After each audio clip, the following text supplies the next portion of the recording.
Bonjour à tous. Alors, on m'a demandé de faire enfin, on m'a demandé des précisions sur l'aquarelle.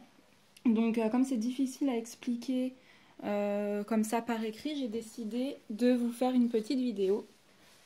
Donc, pour commencer, vous allez avoir besoin de votre aquarelle. Donc, ça se présente comme ça, la mienne.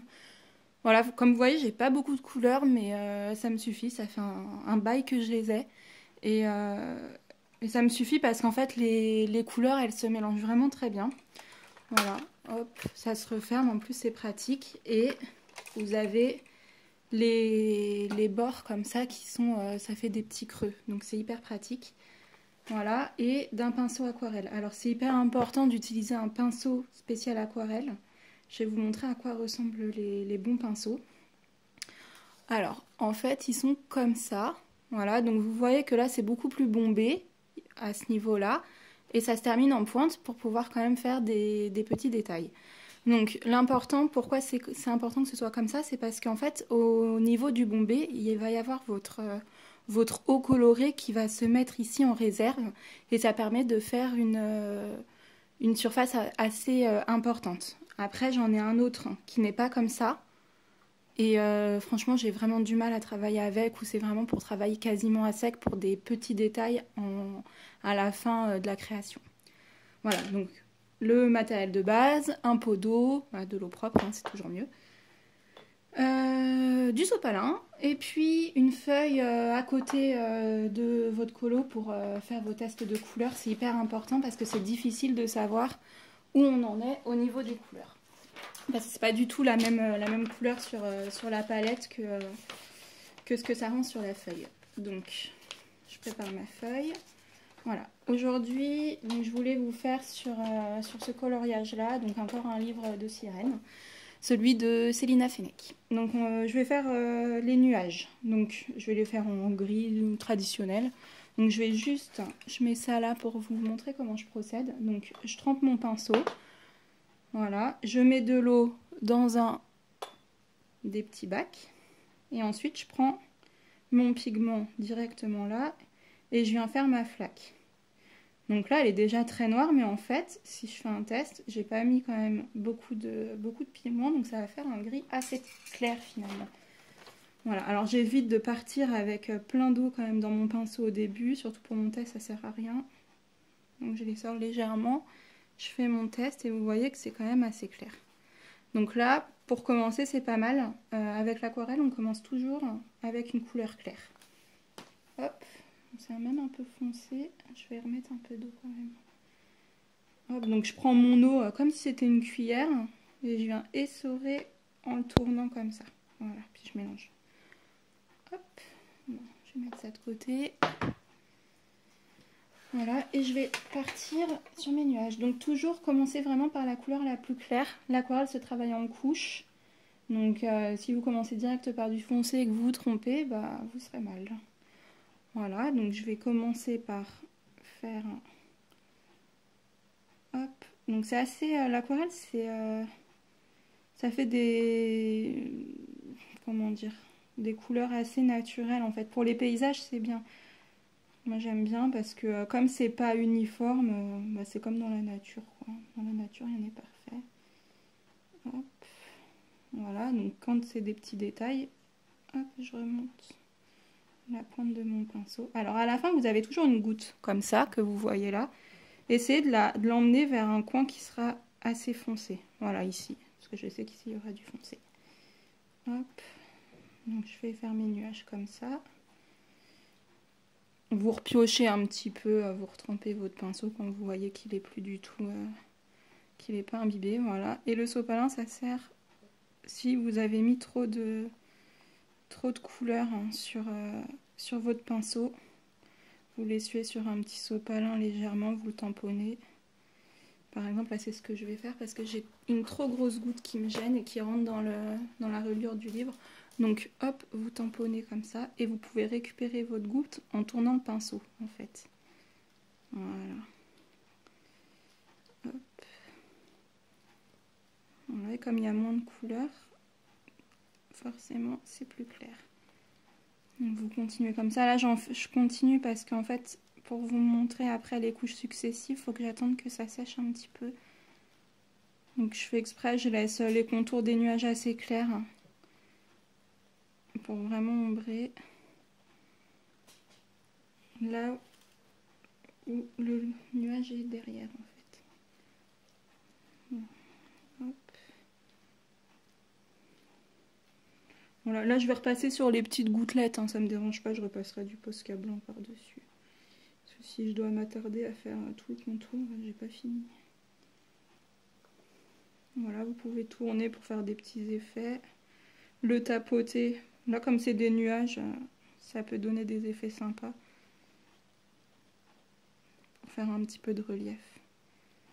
Hop, par contre j'essaye de bien emmener là, voilà. Voilà, ça se travaille quand même assez simplement. Moi j'aime bien parce que j'aime bien le rendu naturel que ça fait. Et puis bon, j'avoue que je suis un peu flemmarde et que c'est hyper rapide en fait. Donc voilà. Voilà, là par exemple j'ai mis beaucoup trop de couleurs. Donc hop, et après ça fait comme un aspirateur. Voilà. Alors là, il faut que je m'applique. Donc c'est pas plus mal si vous voulez colorier d'abord les persos au crayon. Comme les crayons sont gras, c'est bien de le faire avant. Là, j'ai pas eu le temps.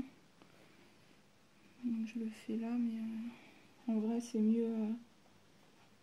En plus, je sais même pas si c'est des mèches ou si c'est une masse. On va dire que c'est des mèches. Hop. Voilà. N'hésitez pas à repasser si vous n'êtes pas satisfait. Là, je trouve par exemple que c'est trop brutal. Donc en fait, j'essuie mon pinceau. Je peux le tremper un peu dans l'eau pour... hop, et puis je vais repasser un petit peu voilà, pour fondre le tout. Et ça me fait comme un petit dégradé. Même si c'est un petit peu séché comme là, je peux refaire ça. Donc évitez de trop le faire parce que c'est quand même du papier hyper fin. Bon, ça gondole, hein, honnêtement, je vous le cache pas. Hein. Mais après, je mets mon livre sous un tas d'autres livres et puis ça se remet droit. Alors bon, ça me dérange pas. J'aime trop le rendu pour que ça m'arrête. Hop, voilà.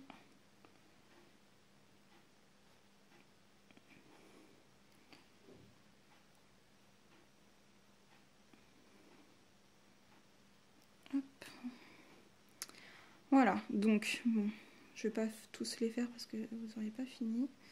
Là, ça... Non, c'est pas sec encore, bon, c'est pas grave. Je vais un petit peu plus ombrer hein, ici. Donc en fait, je vous montre. Attendez que je mette... Voilà. Je reprends... J'emmène un peu de ma flaque pour pas avoir gâché tout ça. Mais je la garde quand même pour faire ceux d'après. Pour pas perdre mon gris. Je remets un petit peu plus de noir. Voilà. Hop. Pareil, j'essore et puis je vais regarder ce que ça donne. Voilà, donc là on voit qu'il est carrément plus foncé, donc moi ça me va bien. Voilà, donc voilà, ça se travaille comme ça avec des petites flaques colorées et puis on vient poser sa couleur sur... Voilà, là c'est hyper sombre, donc je tapote, je trempe et je vais venir estomper comme ça. Voilà. Enfin, en vrai, moi j'aime bien, je trouve ça agréable et ça me plaît. Voilà, c'est agréable à travailler, le rendu est sympa. De toute façon, j'aime bien la peinture. Alors. Voilà, et comme ça vous permet de réombrer comme ça. Donc ça se travaille comme ça par couches successives. Donc là, j'ai directement fait du foncé, mais vous pouvez faire du plus clair au début et en faire plusieurs couches. Mais Bon, c'est un peu long et c'est pas forcément... Quand vous retrempez, tant que c'est mouillé, en fait, vous pouvez quand même dégrader. Voilà, là, ça fait un dégradé quand même assez sympa. Donc, des fois, ça sert à rien de se prendre trop la tête. Voilà, et tant que c'est mouillé, en fait, je vais vous montrer un truc. Parce que bon, c'est un ciel quand même assez orageux vu tous les nuages.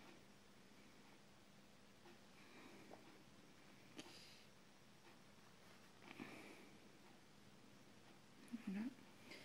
Si je reprends mon noir directement sur le godet, donc je trempe quand même un petit peu pour que ce soit humide. Tant que c'est humide, en fait, après, ça va se répandre. Et ça va aller que là où c'est humide. Ça va pas... Bon, ça marche mieux sur du papier aquarelle, ça quand même. Enfin bref. Voilà. Donc ça, pour les nuages, c'est bien. Voilà. Et si vraiment, si vous avez fait trop d'eau, mis trop d'eau, c'est vraiment pas grave. Vous tamponnez, vous récupérez. Voilà. Hop là, moi je trouve que c'était juste pour vous montrer, mais c'est un peu foncé. Et voilà, quand il y a des petites traces comme ça que vous aimez pas, tant que c'est humide, vous remettez un peu d'eau claire et hop. Voilà. Voilà, donc pour les nuages. Après, si vous voulez faire une grande surface sans traces, alors bon là je vais la faire bon c'est vraiment pour vous montrer, hein. Je suis en train de... Bon c'est pas grave. Je vais vous montrer comment on fait.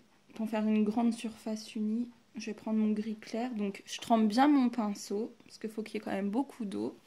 Donc là il goûte, hein, il est vraiment trempé. Je prends ma couleur. Donc je trempe bien dans ma couleur, je tapote un petit peu mais pas trop parce qu'il faut quand même que mon pinceau soit bien imbibé.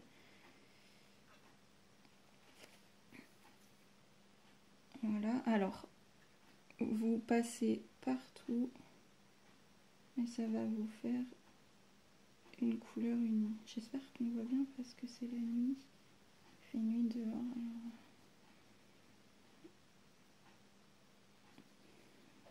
Voilà. Et en fait, vous étalez vraiment tout ce qu'il y a sur votre pinceau pour éviter d'avoir une goutte à la fin. Et s'il y a une goutte, vous la placez là où vous voulez qu'il y ait une ombre. Voilà, et ça vous permet d'avoir des fonds assez unis. C'est comme ça que j'avais fait le ciel bleu sur mon dernier colo. Voilà, bon bah j'espère que ça vous aura été utile. C'est pas, je suis pas pro de l'aquarelle, hein. Je m'y suis remise récemment avec le coloriage parce qu'en fait quand je peignais beaucoup, je peignais à l'huile, donc c'est complètement différent. Et l'aquarelle honnêtement j'aimais pas trop ça avant, mais pour le colo je trouve ça hyper sympa en fait. Parce que ça, voilà, c'est au niveau du résultat naturel et tout. Après, j'avais dit dans un commentaire, faut pas aimer la perfection parce que ça reste assez aléatoire en fait au niveau des tâches que ça peut faire. Donc voilà. Pour les persos, la peau, je suis pas encore assez balèze pour faire. J'en avais fait une, mais c'est trop long.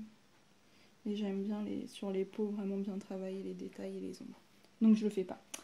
Voilà, mais pour les paysages c'est top. Donc j'espère que ça vous aura été utile. Ça m'a été demandé, donc j'espère que ça vous apportera quand même satisfaction et que vous pourrez peut-être vous lancer et pourquoi pas me taguer pour que je vois vos petites réalisations en aquarelle. Voilà, merci, bonne soirée et bonne année.